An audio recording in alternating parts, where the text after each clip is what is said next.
Have you ever played a game that clearly had a massive amount of work put into it, but after an hour you still felt like you hadn't done anything at all? I recently had that with the new Forza, and don't get me wrong, the game looks amazing. There are cars everywhere, there are events, there are rewards that constantly point you to a different part of the map, and the map always gives you something to drive towards. But after a while, I noticed that I wasn't really driving because of the driving part of the game. At one point, I turned on the auto drive, and the game literally started driving for me. I could just sit back, let the car follow the road, and stop for one of those mascot things if I wanted to. And then I can continue to the next event, just like I was before. And I know this is optional. I can simply drive myself, but it's still a racing game, and it gives me a feature to avoid driving. And that made me think of the older Need for Speed games I used to play. Those games had way smaller maps, fewer cars, and much less content, but I would drive around for no reason. I would start a police chase or test a new car and take the same corner again because I messed it up. And there was no objective telling me to take that corner again. The driving itself was the point that brought me the fun. So why do modern games give us more of everything but still feel less fun than the older ones? I think a lot of games have become really good at keeping you busy, while the actual thing we do is not that important anymore, and it's not that fun anymore.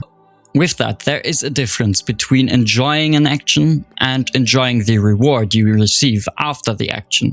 Imagine we keep sticking to this racing game theme and you learn a new car. You brake too late and the end hits the wall. Next time you brake slightly earlier. Then you realize you could have entered faster and still hold the same line. And that process is already enjoyable. You understand the car, you make a decision and immediately see a result. And then you add progression around it. You finish a race, gain a level, and unlock something new. The game gives you a reason to continue, which is completely fine in and of itself. Progress can make things feel more connected. The problem starts when the reward becomes more interesting than the actual gameplay part itself, like the race. At some point, you're not racing because you're enjoying a car. You're racing because there's something waiting at the end. And this happens in almost every type of game. You fight an enemy because you need to get whatever it drops. You explore an area because the map says there is something here. You play another match because you're close to the next rank. You're still playing the game, but the reason for playing has moved outside of gameplay. The action becomes a step you have completed again and again before the game gives you another thing you actually want. And this works. It keeps people playing, but you can make a fairly average activity feel more important by attaching enough progression to it.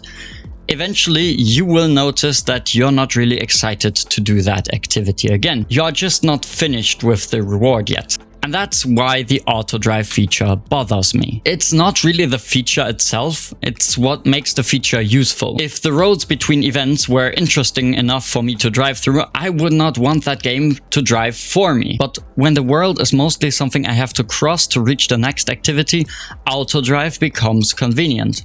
The world starts functioning more like a menu, like a loading screen. You open the map, select wherever you want to go, and the game moves you towards it. But when you compare that to older Need for Speed games, driving to the next race was still part of the experience. You needed to learn the city because you move through it yourself. You remember certain roads or shortcuts and places where police chases usually become difficult. Even when you're not inside of an event, you were still playing the same game. You were controlling the same car, reading the traffic, interacting with the world. In many modern open world games, the activities feel separate from the world, which is a problem.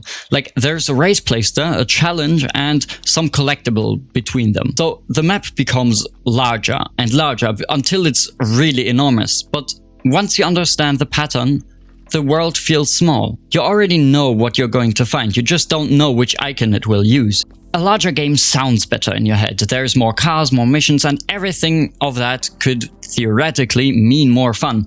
But quantity only matters when those things create a meaningful experience that in and of itself are different. You have 50 races, but the player approaches everyone in the same way, and they will start to blend together at that point. And that's something I notice more and more in open world games all the time. I feel like I'm not really looking at the world anymore. I'm looking past it, like the world has become a background for how I actually get to my next goal, like a navigation line.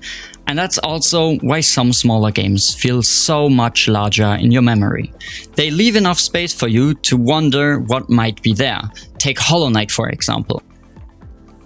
The map is not enormous compared with many modern open worlds, but it feels large because you understand how everything connects. You discover routes, you get lost, you later recognize an area from a completely different direction. The game does not explain that to you. You understand that, and that's what you build with, and that's what you experience.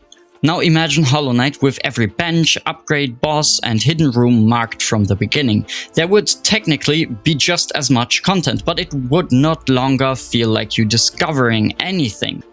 You would just travel to the next marker, just like in the new Forza. And from a developer perspective, I understand why games are designed like this.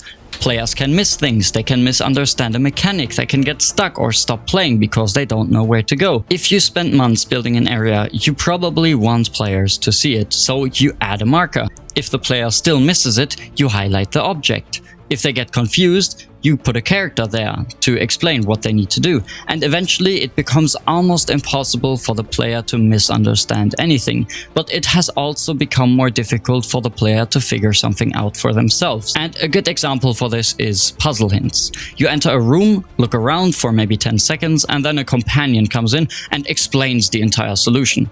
The game is trying to prevent frustration, but I did not get enough time to become confused. And without that confusion, there is no moment where I feel like, oh yeah, I understood the solution myself. And even though the puzzle is still there, the part that makes it satisfying gets taken away from me. This does not mean that games should explain nothing. Some older games were incredibly confusing and not in an interesting way. There has to be some space between seeing a problem and receiving an answer.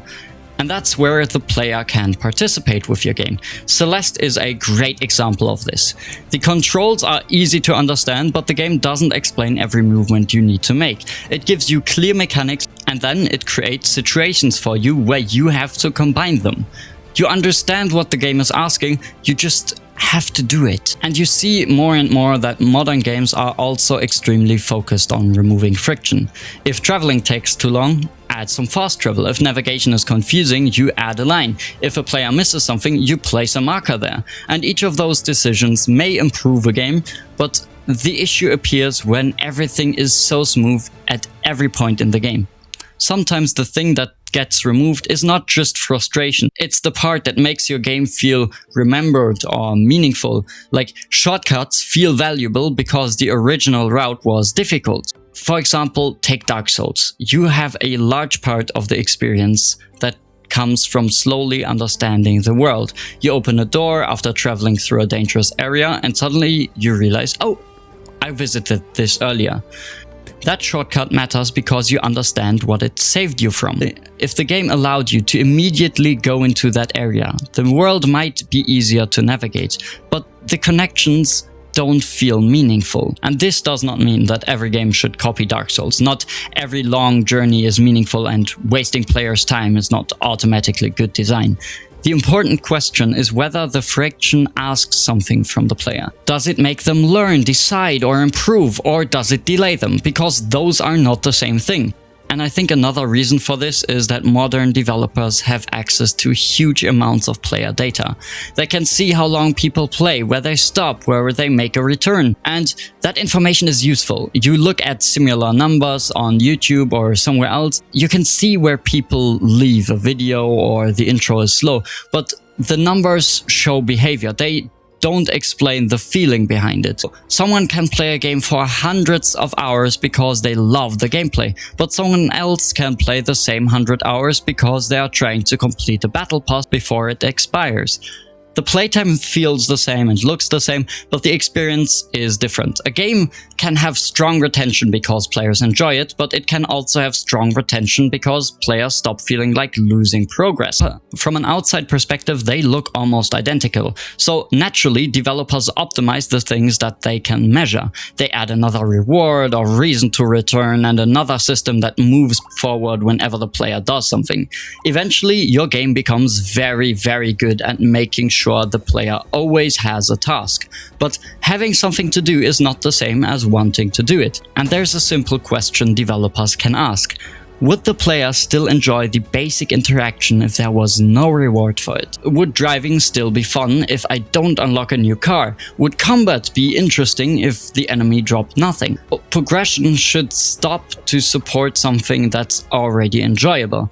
It should give the player new ways to experience the core gameplay, but it shouldn't be the only thing hiding the fact that the action is boring. Rocket League is a very simple example of this.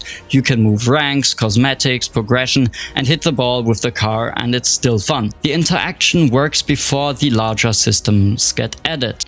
I don't think games were simply better in the past. There were plenty of old games that were the same repetitive, badly explained, or full of unnecessary frustration as they are today. We remember the good ones because those are the ones we keep playing.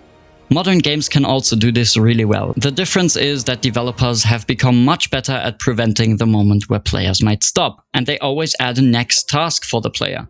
That can hide whatever the player actually wants to continue. You can finish a session before completing 10 activities, unlocking cars, and moving several progression bars forward. But when you think about what actually happened, there still might be not a single moment you remember. You progressed through the whole game, through all the regions, but you did not necessarily enjoy playing it. And that's why the auto drive feature stuck with me. It bothers me because it made sense. The world was something I needed to travel through to reach the next thing I needed to do. So letting the game travel through it made it feel efficient. But the older Need for Speed games, driving around without a destination was fun, and I had played for hours on end, but I did not need the map to constantly give me something else to do. Driving was what I wanted to do. Modern games do not necessarily need less content. They just need to make sure that the actual gameplay is not threatened by empty space between rewards. Because the best games do not keep you playing by giving you a constant promise that the next thing will be more interesting. They keep you in the game because the thing you are doing right now is already fun. If breakdowns like this are what help your game, subscribe. And with that, I hope I'll see you in the next one.